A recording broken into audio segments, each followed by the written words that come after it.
When my father died 7 years ago, he left behind three things: a vintage car collection he'd spent his life building, a beautiful lakefront property that had been in his family for generations, and a daughter who missed him more than words could express. That's me, Diana, and this is the story of how my own family tried to steal my inheritance right from under me. Dad was a master mechanic, the kind who could diagnose an engine problem just by listening. His garage was his sanctuary, filled with tools that felt like extensions of his hands and cars he'd lovingly restored over decades. Every weekend, he'd be out there tinkering with one vehicle or another, teaching me everything he knew. "Pay attention, princess," he'd say, gesturing for me to look closer at whatever he was working on. "Someday all this will be yours, and you'll need to know how to take care of it." I spent countless hours in that garage, learning about carburetors and timing belts, the difference between a flathead and a Phillips screwdriver, and most importantly, the value of patience and attention to detail. While other girls my age were playing with dolls, I was helping Dad restore a 1967 Mustang. My small hands perfect for reaching into tight spaces. Mom never understood our bond or our shared passion for cars. She was more interested in social status, in keeping up appearances. When Dad died of a sudden heart attack at 52, she waited exactly 11 months before marrying Stephen, her tennis instructor who was nearly 15 years her junior. I was 16 when Stephen moved in, bringing with him his 13-year-old daughter Amber from his first marriage. Suddenly, our quiet home became a different place entirely. Stephen and Mom spent money like water, buying new furniture, redecorating every room, trying to erase all traces of Dad's presence. The only places they didn't touch were the garage and a lake house. The garage because it's full of junk anyway, Mom's words, and a lake house because Dad's will had specific provisions about it. Or so I thought. "You can't sell any of it until Diana turns 25, I overheard our family lawyer, Mr. Patterson, telling Mom shortly after Dad's funeral. James was very clear about that. I took comfort in knowing Dad had protected his legacy, had ensured that the things he loved would be preserved for me. I should have known better. I should have gotten copies of all the documents myself, should have paid more attention to the legal details instead of just trusting that everything would be handled properly. But I was 16 and grieving, more concerned with keeping Dad's cars running than with paperwork and legal provisions. Every afternoon after school, I'd head straight to the garage, working on the cars just like he taught me. It was my way of keeping him close, of honoring his memory. Meanwhile, Mom and Stephen threw themselves into transforming Amber from a quiet, bookish girl into their idea of the perfect daughter.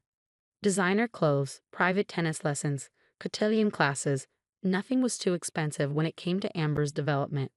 "Diana, honey," Mom would say, eyeing my oil-stained jeans with disapproval. "Would you rather join Amber at her etiquette classes? It would be so much more appropriate than spending all your time in that garage." But I stayed true to what Dad had taught me. I kept his cars running, kept his tools organized just the way he liked them. The other kids at school thought it was weird, a girl spending so much time working on old cars. But I didn't care. Every time I got one of Dad's classics purring like new, I felt like he was right there with me, nodding in approval.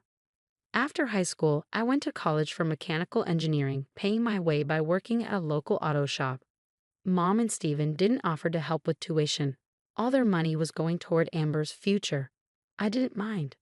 I was good at what I did, and the shop owner, Mike, appreciated having someone who understood vintage cars.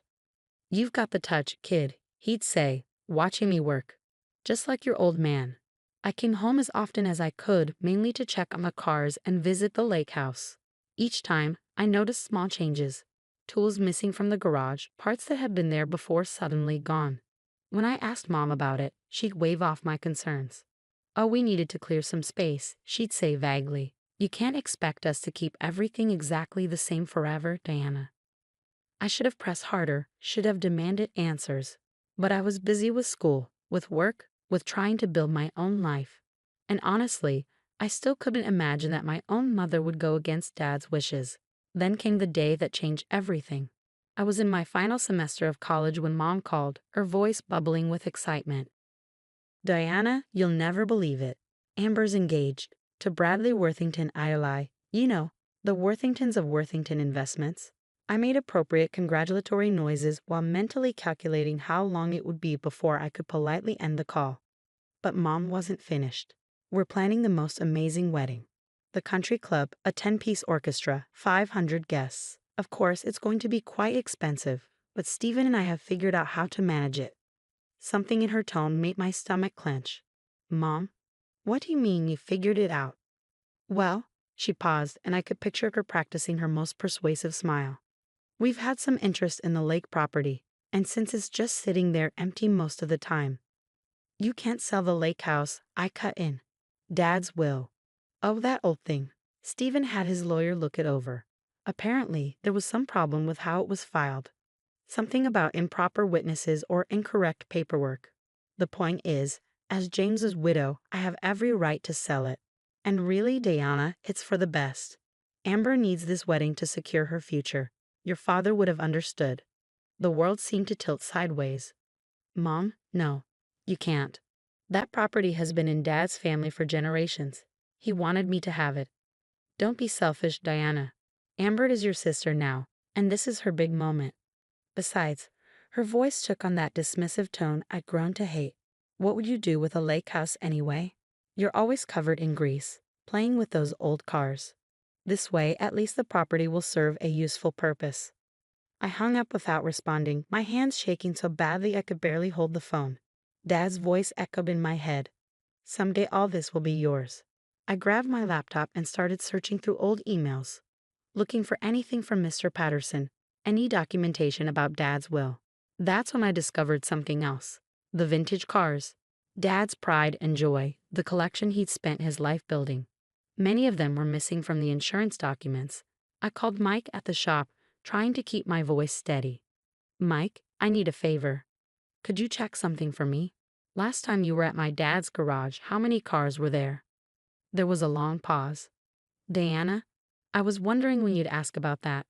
They've been selling them off, one by one. I tried to stop them, told them those cars were meant for you, but your stepdad said they had paperwork showing they had the right to sell. The room spun around me as Mike's words sank in. They'd been selling Dad's cars. His life's work, his legacy to me, and they'd been quietly disposing of it to fund their extravagant lifestyle and now Amber's wedding. I ended the call and sat in silence, staring at nothing. Then I opened my email and wrote 2 messages. The first was to my academic advisor asking for an emergency extension on my final projects. The second was to a lawyer I'd met at the auto shop, a classic car enthusiast who specialized in estate law. Need your help? I wrote. Family inheritance being sold without permission. How soon can we meet? The response came within minutes. Tomorrow morning, 8 a.m. Bring any documentation you have. That night, I couldn't sleep. I kept thinking about Dad in his garage, teaching me about timing belts and distributors, showing me how to diagnose engine problems by sound and feel. Pay attention, princess, he'd said. Someday all this will be yours. Well, Dad, I thought as I finally drifted off, I'm paying attention now, and I'm not letting them take what you meant for me to have. The law office of Marcus Bennett looked exactly like you'd expect.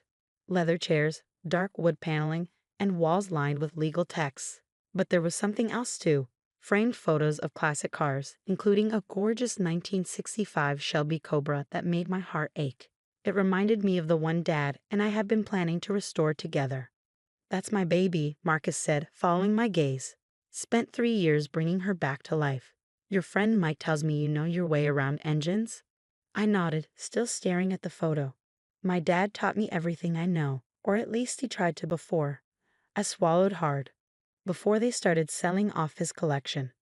Marcus's friendly smile faded, replaced by a look of focused intensity. Tell me everything. Start from the beginning. For the next hour, I walked him through it all. Dad's death, the will's provisions about waiting until I was 25, the gradual disappearance of the cars, and now their plan to sell the lake house for Amber's wedding. Do you have a copy of the will? He asked. I shook my head. Mom and Stephen said there were problems with how it was filed. Something about improper witnesses. Marcus frowned. That's concerning.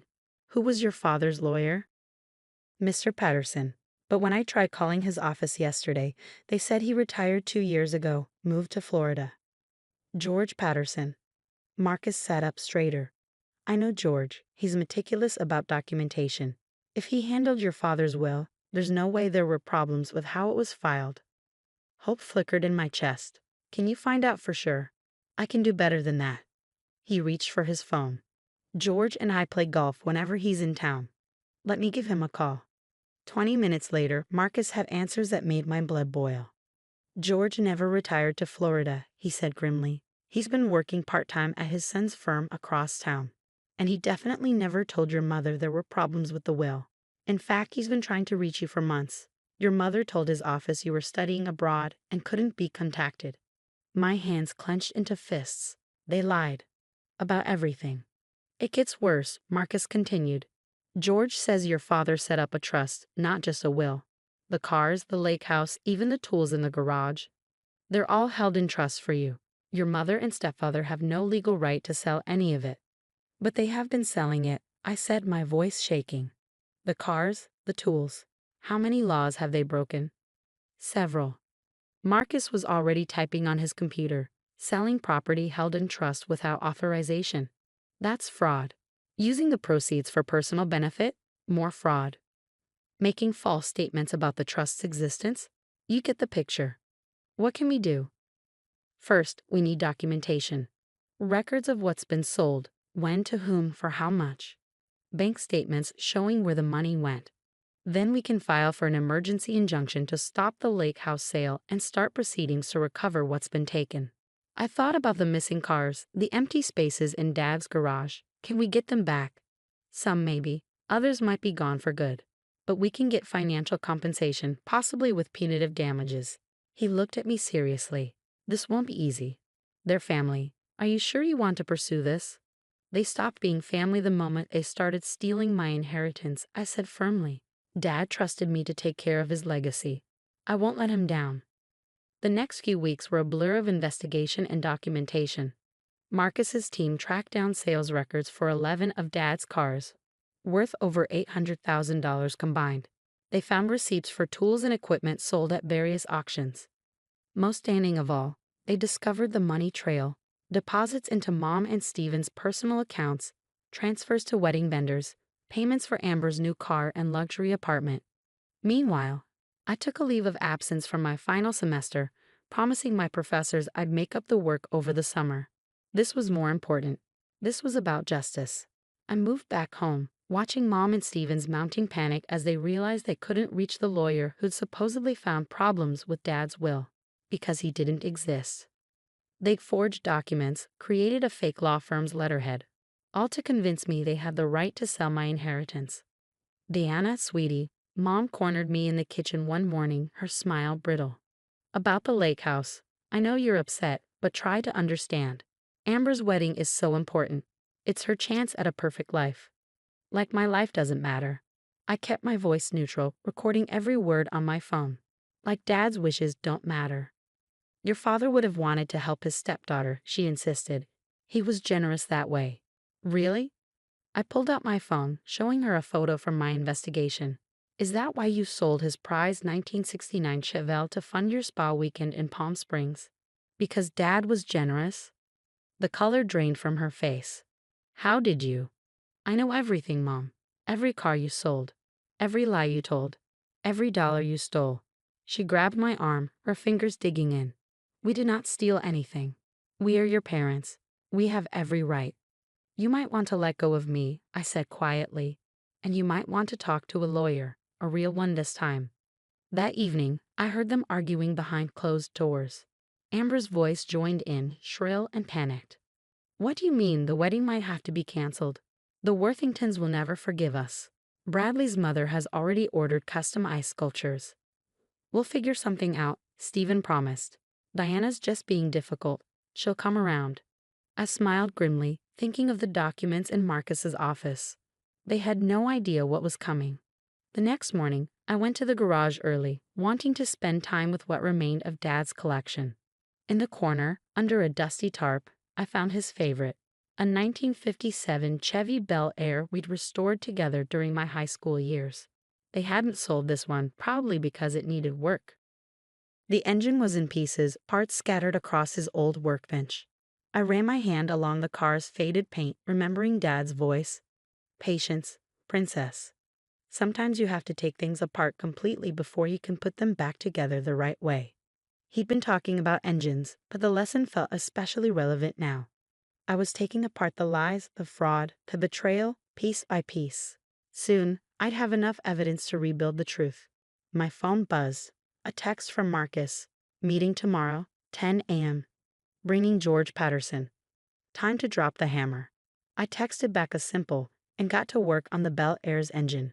Tomorrow would bring chaos, but today I could lose myself in the familiar rhythm of wrenches and ratchets, honoring Dad's memory the best way I knew how. As I worked, I heard Mom and Stephen leaving for a wedding planning session at the country club. They had no idea that while they were picking out flower arrangements and table settings, Marcus's team was serving subpoenas to every auction house, every dealer, every buyer who'd been involved in their scheme. The truth was coming, whether they were ready or not. The morning of the meeting, I arrived at Marcus's office early. Through the window, I watched Mom, Stephen, and Amber pull up in Stephen's BMW. They looked confident, probably expecting to steamroll over any objections I might have about the lake house sale. Mom was wearing her handling difficult situations outfit, a powder blue suit that made her look both authoritative and approachable. Stephen had on his tennis club blazer, a symbol of the status he so desperately craved. Amber was clutching a wedding planning binder thick enough to stop bullets. Marcus met them in the lobby while I waited in the conference room with George Patterson. The elderly lawyer looked nothing like the frail retiree my mother had described. His eyes were sharp, his grip firm as he shook my hand. "Your father was a good man," he said quietly. "He trusted your mother to honor his wishes. I'm sorry she didn't." Before I could respond, the door opened. Mom's confident smile faltered when she saw George. Stephen's face went slack with shock.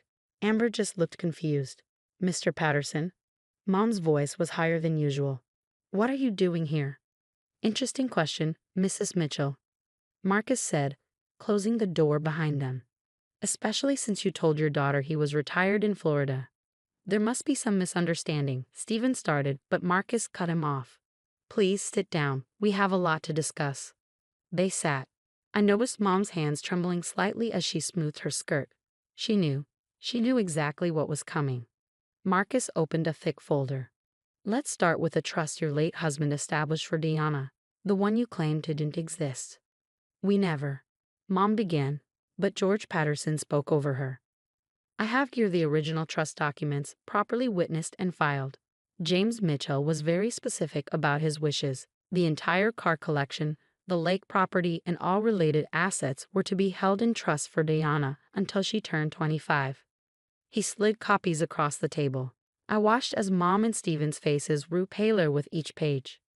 "Furthermore," Marcus continued, "we have documented evidence of unauthorized sales of trust assets." He began laying out photographs. The 1969 Chevelle sold to fund a spa vacation. The 1965 Mustang sold to pay for Amber's apartment. The 1970 Challenger sold to cover country club dues. Amber's eyes widened. "Mom? Dad? What's he talking about?" And most recently, Marcus pressed on, attempts to sell the lake house to pay for an extravagant wedding. A wedding, I might add, that's being financed with stolen money. "Stolen?" Amber shrieked. "What do you mean stolen?" "He means," I said quietly, "that they've been selling off my inheritance piece by piece. Dad's cars, his tools, everything he worked for. They sold it all without having any legal right to do so." "That's ridiculous." Stephen slammed his hand on the table. "We had every right. The will was invalid." "Was it?" Marcus raised an eyebrow. "Would you like to explain these?" He produced more documents, the forged letters, the fake law firm letterhead they used to convince me they had authority to sell. "Document forgery," he noted clinically, "wire fraud, conversion of trust assets, the list goes on." Mom's facade finally cracked. We needed the money. Stephen's tennis business wasn't doing well, and Amber deserved a wedding paid for with stolen funds. I cut in. "Is that what she deserved?" Amber burst into tears. "The Worthingtons will never forgive us. Bradley's mother has already ordered the ice sculptures." "Yes, we know." I sighed. "Maybe you should have checked where the money was coming from before spending it." "Here's what's going to happen," Marcus said, his tone leaving no room for argument. "First, all sales of trust assets stop immediately. The lake house is off the market as of this morning. But Stephen started. Second, Marcus continued as if he hadn't spoken. You will provide a full accounting of every item sold, every dollar received, and every penny spent. Mr. Patterson and I will be auditing everything. You can't do this. Mom's voice rose desperately. We're family. Family? I stood up slowly. Was it family when you sold Dad's Chevelle, the car we restored together during my senior year? Was it family when you lied about Mr. Patterson retiring so you could steal my inheritance? Was it family when you tried to sell the lake house where Dad taught me to swim? Deanna, please. Mom reached for my hand. I pulled away. The really sad thing is, if you just asked, I might have helped with Amber's wedding. Not by selling Dad's legacy, but maybe we could have found another way. But you didn't ask. You just took. What about my wedding? Amber wailed. It's in 6 weeks. I suggest you start making cancellations, Marcus said firmly, unless you want to add receiving stolen property to the family's legal troubles. We can still fix this, Stephen tried, his voice wheedling. Deanna, be reasonable. Think about your mother, your sister. Stepsister, I corrected. And the time for being reasonable was before you started stealing from me. Marcus laid out more papers, court orders, injunctions, demands for repayment. You have 24 hours to sign these and begin cooperation. After that, we go to the police. The police? Mom went white. You'd send us to jail? You sent yourselves to jail, I said quietly. Every time you sold one of Dad's cars. Every time you lied about the trust. Every time you chose your new family over his wishes. They left the meeting in shambles. Mom crying, Stephen ashen-faced, Amber having a complete meltdown about her ruined wedding. I watched them go, feeling oddly empty. This was victory, but it didn't feel like one. The next few months were a whirlwind of legal proceedings. Marcus's team tracked down most of the cars, though some had been resold and were impossible to recover. The lake house was safe, its attempted sale nullified. Mom and Stephen had to remortgage their house to start repaying what they'd stolen. Amber's wedding was canceled, and with it her engagement. Apparently, Bradley Worthington IA's family had no interest in being associated with criminals. Their word, not mine. She moved back in with her mother, her dreams of social climbing shattered. Mr. Patterson helped me set up proper oversight of the trust, ensuring no one could ever steal from it again. When I finally walked through Dad's garage, now partially refilled with recovered cars, I felt his presence stronger than ever. The 1957 Bel Air still sat in a corner, waiting to be restored. I ran my hand along its fender, remembering all the hours Dad and I had spent working on it together. I did it, Dad, I whispered. I protected what you built. I wished it hadn't cost me my family. But then again, maybe they were never really my family to begin with. Family doesn't steal from you. Family doesn't lie to you. Family doesn't try to take what someone worked their whole life to build. 1 year later, I finally graduated from engineering school. The ceremony was small, just me, my professors, and a few friends from the auto shop. Mom sent a card. I returned it unopened. The lake house has become my weekend retreat, a place where I can work on cars in peace, surrounded by the memories of the person who taught me everything important about life. The value of hard work, the importance of integrity, and the courage to stand up for what's right. Sometimes late at night, I sit in Dad's old garage, surrounded by the cars we love together, and I know I made the right choice. Some things are worth more than money. Legacy, honor, truth. Mom and Stephen never understood that. Last week, I finished restoring the Bel Air. As I took it for its first drive, the engine purring exactly the way Dad taught me it should, I felt at peace. They may have taken some things from me, but they couldn't take what mattered most. The knowledge, the memories, the love of something real and honest and true. The legal battles aren't quite over. There are still assets to recover, money to be repaid. Mom occasionally tries to reach out, usually when she needs something. I let those calls go to voicemail. Some people say I was too harsh, that family deserves forgiveness. Maybe they're right. But as I sit in my father's restored garage, surrounded by the legacy he entrusted to me, I know that forgiveness has to be earned. It can't be stolen, like everything else they tried to take. Dad always said every car has a story. Mine is about betrayal and justice, about standing up for what's right even when it hurts. But mostly it's about honoring the person who taught me that some things are worth fighting for, no matter the cost. The trust comes into my full control next year when I turn 25. By then, the garage will be completely restored, every car back where it belongs. And maybe then, with time and distance, I'll be ready to think about forgiveness. But for now, I'm content to be my father's daughter, keeper of his legacy, protector of the dreams he built one car at a time. Some might call it just a collection of old cars and a lake house. But to me, it's everything my father was: honest, hardworking, true. And that's worth more than all the wedding ice sculptures in the world.